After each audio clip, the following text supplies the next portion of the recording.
Saludos cordiales. Estamos nuevamente en este espacio que yo lo llamo de la alegría y del corazón.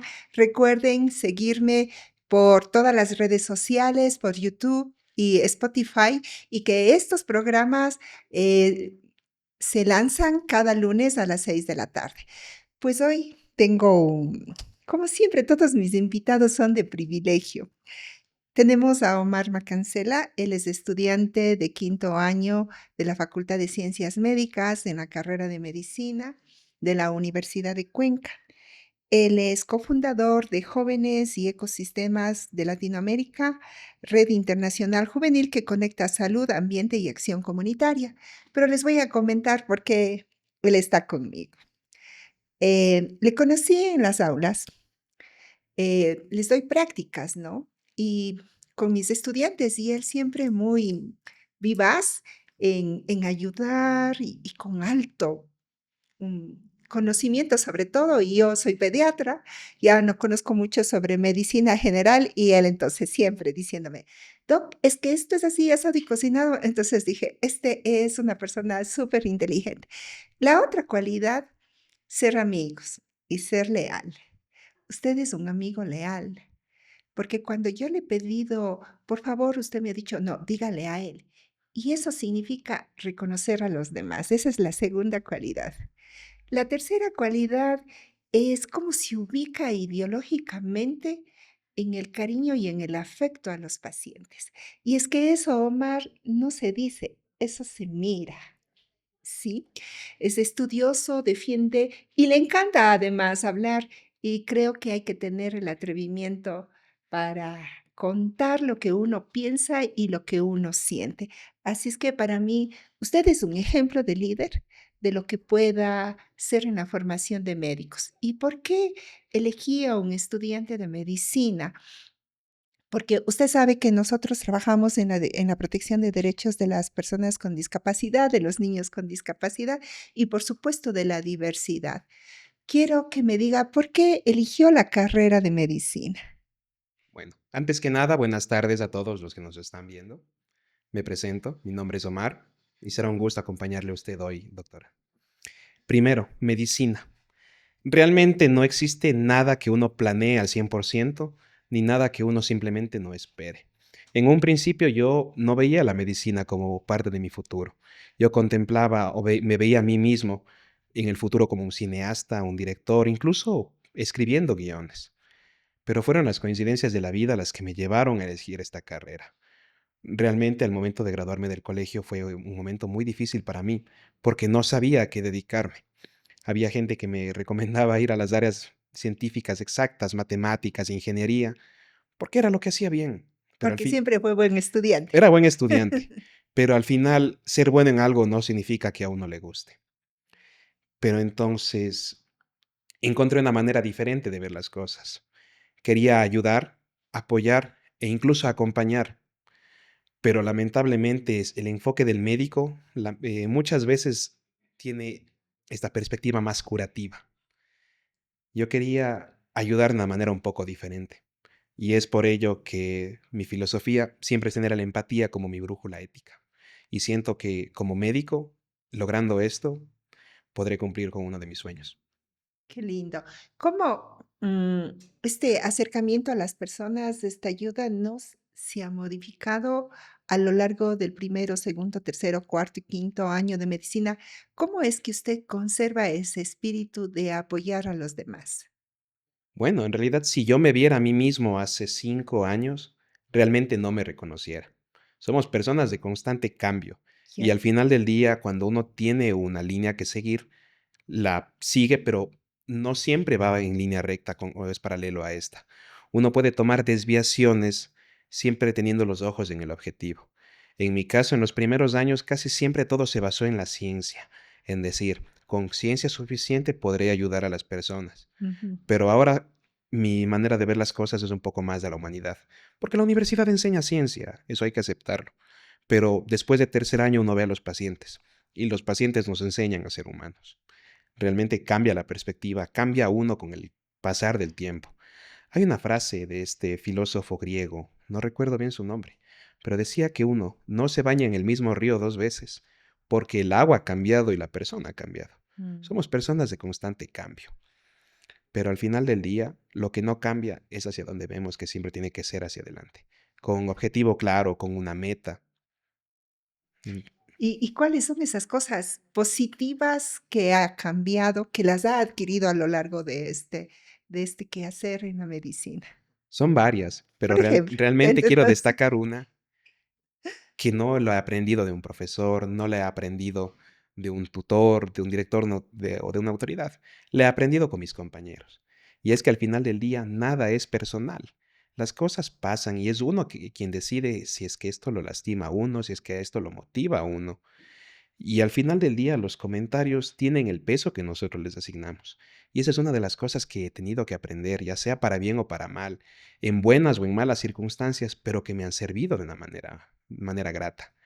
Otras cosas también ha sido aprender de los docentes, pero no solo en el aula de clases, sino leerlos, analizarlos, conocerlos bien, entender que detrás de un profesor hay una persona que ha vivido, que tiene más experiencia no solo en el campo laboral, en el ujú, área personal, en el área emocional, incluso en el área psíquica.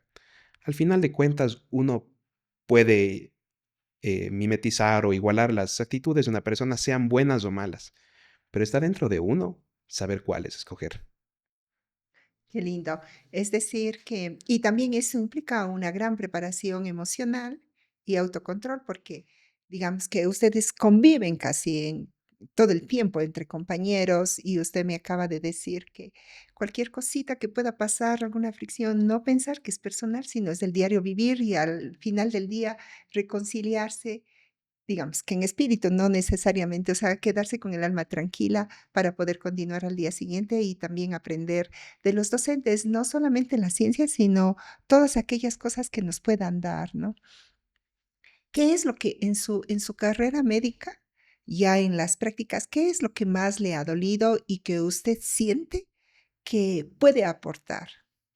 Bueno, en mi práctica preprofesional, lo que más le duele a alguien es realmente aceptar cuando uno se encuentra equivocado. Ya, muy bien. Para nosotros es muy difícil aceptar cuando alguien más tiene la razón y cuando uno, incluso por el ego, no quiere aceptar lo mismo, aunque estén los hechos de ahí. Realmente, para alguien, para una persona con ego, una persona con orgullo, la palabra más difícil a decir será perdón. Y realmente el perdón es algo muy grande a analizar, porque de nada sirve perdonar solo aquello que no nos lastima. Uno tiene que saber perdonar hasta el peor de la peor de las acciones. Eh, Realmente hay muchas personas que viven peleadas toda su vida con colegas profesionales, con familiares, incluso con vecinos que ni siquiera se hablan por el simple hecho de que no sabemos decir perdón. Y esto en el área médica se ha visto. Muchos profesionales ven un examen ordenado por otro doctor y dicen, no, este no vale para nada. Y este comentario nace a raíz de que hace años tuvieron un disgusto, tuvieron una pelea. Tenemos que aprender a perdonar aquello que nos lastima. De nada sirve perdonar lo que no nos afecta. Claro, nos acaba de mencionar que es importante reconocer nuestros errores y también perdonar, porque eso fortalece el trabajo en equipo y es en beneficio del paciente, ¿verdad? Esa capacidad de reconocer sus errores y de perdonar, ¿qué impacto tiene en la atención al paciente? Realmente todo esto es como una bola de nieve. Los errores, cuando uno sigue en ellos, seguirán creciendo. Por más que uno insista de que los errores no ocurrieron, están ahí. Es como tratar de ocultarse de una cámara. Realmente lo va a ver a uno. Por más que llegue a puntos ciegos, en algún momento tendremos que salir. Y estos problemas, estos errores que no aceptamos, seguirán creciendo hasta afectar de una forma muy negativa a las Ujú, personas. Peor aún, en nuestra rama que es la medicina, no solo vamos contra la salud del paciente, vamos contra una salud integral de todos aquellos quienes rodean al paciente. Nosotros vemos a una persona, pero no vemos el contexto completo que hay detrás de esta ujú, persona. No sabemos si es alguien que tiene hijos a quienes ir a ver, no sabemos si tiene padres quienes están preocupados por él, hermanos, familia, incluso los mismos amigos. Perder a un amigo es una de las peores experiencias que pude tener, pero Al final de cuentas, todas estas experiencias suman para formar o Usted modelar tuvo un quienes amigo que somos. perdió, Una amiga una amiga en el colegio. en el colegio tenía una amiga que a los 15 años falleció, lamentablemente por una enfermedad autoinmune, Mm, y fue difícil verla, porque tuve que verla con su vestido de 15 años en el ataúd. mm, Fue una de las experiencias más difíciles. claro. Y con respecto a, en general, digo, ¿no? Porque recepto esa información de los padres de los niños con discapacidad, que hay mucha frialdad del personal de salud el rato que nace un niño con una malformación o que se da el diagnóstico de la discapacidad.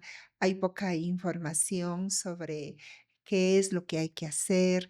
¿Qué cree que, cómo se puede ahí aplicar el humanismo y la ética para consolar a las familias, para dar una información oportuna? Bueno, en estos casos yo considero que uno tiene que ser siempre claro, directo, pero siempre empático.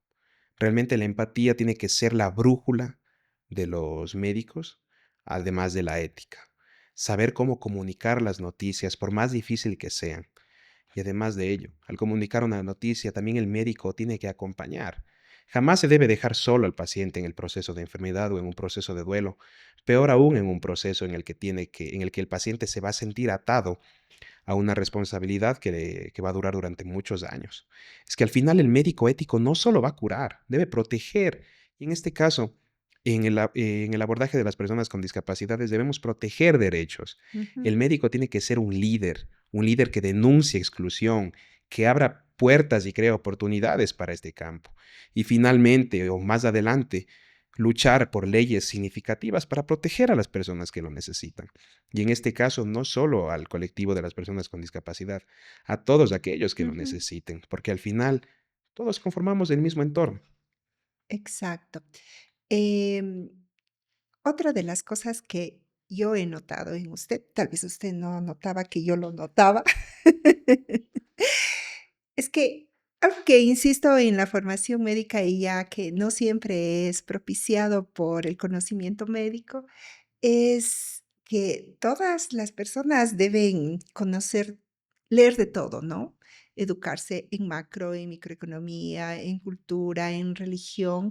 Y yo he podido percibir, porque en nuestros diálogos usted siempre me da esos tips de un alto conocimiento. Creo que también sé de dónde viene eso, ¿no? Porque usted es el fruto de una maravillosa mujer, de una maravillosa familia. Ella es Vilma González y sí, Vilma, ¿no? Y Sí, Vicente Macancela. ¿Qué es lo que su mamá es profesora en la UNAE? Siempre la menciona y creo que ese es el orgullo de pertenecerse a esa familia. ¿Qué es lo que, cómo su familia ha contribuido en ese espíritu humano y ético para convertirse en un líder estudiantil? realmente mi familia ha jugado un rol clave en la construcción de mi persona. Tomo a mis padres como ejemplos de lucha, personas que se hicieron a sí mismos desde cero, que iniciaron en un lugar pequeño llamado Huapán, en un barrio más pequeño llamado Windilig, que salieron de este lugar esforzándose, luchando, teniendo los objetivos claros y las metas. Mi madre me enseñó que si uno se plantea un objetivo, tiene que luchar por él y conseguirlo, que no hay mejor herencia que la educación. Y en este caso siento yo que aprovechar cada una de las oportunidades para formarme será lo mejor que pueda hacer por ellos. Demostrarles que tanto sacrificio vale para algo. En mi caso, yo considero que no existen los todólogos, pero también considero que quien solo se limita a su profesión, ni de su profesión sabe, porque al final de cuentas, uno tiene que conocer o ver más allá de donde uno está sentado. El conocimiento no está solo dentro de las aulas de clase. El conocimiento está en parques, hospitales, Ujú. restaurantes. Podemos aprender de todos de una diferente manera. Realmente me ha gustado a mí el tema de la lectura, la filosofía. He leído a algunos autores, a Albert Camus, a Nietzsche, entre otros. Pero al final yo considero que uno se debe quedar con aquello que le aporte realmente, aquello que le aporte a ver las cosas en una diferente perspectiva. Mis padres me han ayudado a ver las cosas en una diferente perspectiva, pero así como hay una mano que que consuela, una mano que felicita, también tiene que haber una mano que corrige. Y en eso le agradezco mucho a mis padres, porque han sabido limitarme en mis momentos más difíciles, en mis momentos en los que necesito que alguien me diga, detente, estás haciendo las cosas mal, estás empeorando la situación. Y ahí es cuando uno aprende a aceptar los errores. Uno se equivoca. Equivocarse es de humanos y yo soy humano, lo humano no me es ajeno. Por ello es que uno tiene que aprender a aceptar los errores y también a saber aceptar las felicitaciones que recibe. Ujú. Sí, entonces, nos acaba de decir que es importante leer de todo un poco, pero no ser todólogo ni ser prepotentes cuando uno adquiere el conocimiento, porque lo más importante es vivir con la gente. Estimado Omar, ¿qué es en su práctica ya con el paciente, qué es lo que más le ha dolido y qué es lo que más le ha gustado? Bueno, comencemos con lo más difícil. Realmente lo que más me duele es ver que los pacientes tengan que depender de un sistema de salud que poco a poco se está cayendo en pedazos Ujú, y que realmente es por la negligencia de las autoridades que se encuentran arriba, por tanto trámite burocrático que se tiene que efectuar para que un simple paciente pueda recibir el traslado de cama, para que pueda hacerse una tomografía en otro centro, debido a que los tomógrafos no reciben mantenimiento adecuado o directamente porque no hay un proceso de control de calidad para adquisición entre muchas compras. Es difícil ver eso. Y peor aún sabiendo que un sistema de seguridad social como el nuestro, el ecuatoriano, que se basa en solidaridad, porque hay un imaginario colectivo de que existen cuentas personalizadas, de que si yo empiezo a aportar hoy en 60 años todo lo que yo he sumado se formará en una caja chica que yo retiraré. No, al final lo que yo aporte hoy será para las personas que realmente lo necesiten hoy. Y cuando yo lo necesite, las personas que aporten en ese momento serán las que me respalden. Es difícil ver que los pacientes tengan que depender de un sistema ineficiente, pero así como hay dificultad, hay alegría. Realmente uno puede ver cómo las personas que menos tienen, cuando acuden a un sistema de salud público, por más que reciban una atención que podría mejorar mucho, salen caminando nuevamente. Las personas que entran enfermas salen de pie con su familia. Incluso este semestre, que estoy cursando ujú. ginecología, uno aprende a ver la nueva vida. Ve personas completamente felices de recibir a sus hijos. Realmente la medicina tiene dos caras. La medicina es una moneda que uno lanza a diario, pero al final todo depende de la actitud que nosotros tengamos cuando lanzamos esta moneda. No hay profesión más difícil que la medicina en el sentido de aceptar las actitudes humanas. Yo quiero decir 2 palabras, ¿no? Una una actitud esperanzadora de que con sus actuaciones como profesional médico van a mejorar las circunstancias, porque será un luchador cotidiano frente a los problemas del sistema de salud en la atención de los pacientes. Eh, qué les aconsejaría a usted a sus compañeros en formación que están en el aula para fortalecer este sistema de salud, este sistema de atención? Bueno, al final, como individuos no se puede lograr nada, pero trabajando como colectivos, trabajando juntos, codo a codo, se pueden hacer grandes cambios. Realmente lo que uno tiene que hacer es no quedarse callado, denunciar cuando sea necesario, felicitar cuando uno lo merezca y asimismo apoyarse uno al otro. Realmente en la medicina no existe alguien que trabaje solo. Y Ujú, por trabajar solo, me refiero a alguien que no solo me refiero a que no trabaje con médicos, sino que no trabaja con el resto de personal, con enfermería, entre otras. Por ello es que los equipos no solo tienen que limitarse a trabajar un médico al lado de otro, sino también con enfermeras, con personal asistencial, personal de limpieza, personal de apoyo, de apoyo y trabajo social. Realmente es necesario que aprendamos a trabajar juntos para conseguir grandes objetivos. La frase Roma no se construye en un día no se limita solo a ella. No se construyó en un día ni se construyó por una sola persona. La misma leyenda dice que fueron Remo y Rómulo los que la fundaron. ujú. Y en este caso tienen que saber trabajar a la par con las personas. Por ello es que uno al entrar al hospital tiene que dejar su orgullo afuera, porque al final nosotros nos estamos preparando para servir al resto. Quien no vive para servir no sirve para vivir. Sí, qué lindo. La humildad del servicio en la atención médica, ¿no? Para fortalecer los trabajos en equipo, para reconocer al otro, para empoderarse en la lucha, en la mejora del sistema de salud, en mantener la ética, en mantener el humanismo y en las personas con discapacidad, porque ya un poco acercándonos al tema, pero no, yo no solo quiero limitarme a las personas con discapacidad, sino también al gran universo de la diversidad y de la atención de las personas vulnerables. En esto, ¿qué podría hacer en la atención de las personas con discapacidad ya como médico? Bueno, en este caso uno tiene que ser siempre un líder, porque tiene que dirigir no solo a lo que sería el tratamiento del paciente, tiene que dirigir el tratamiento del entorno completo.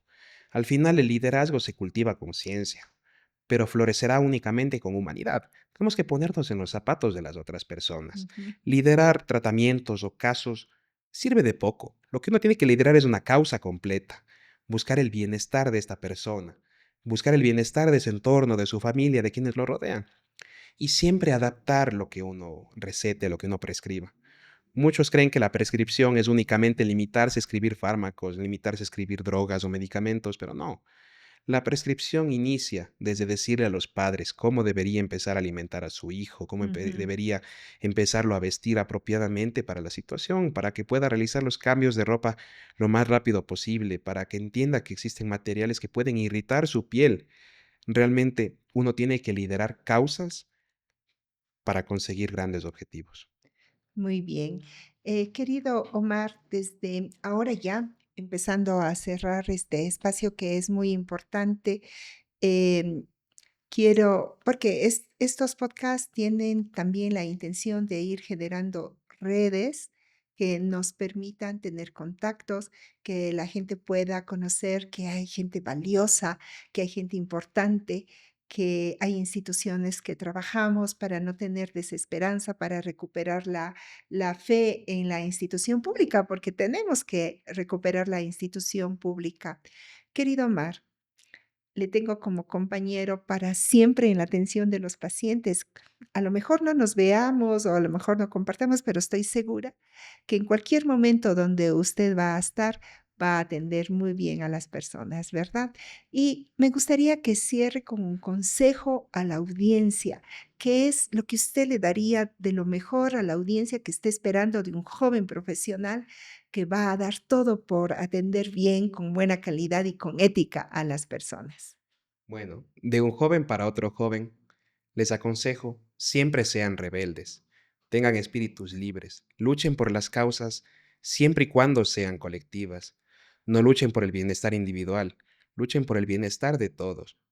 No levanten su voz si no es necesario, pero levántenla en el caso de que alguien más no pueda hacerlo. Ese es mi consejo. No basen su vida en la ciencia, básenla en la humanidad. Sí, muchísimas gracias, querido Omar.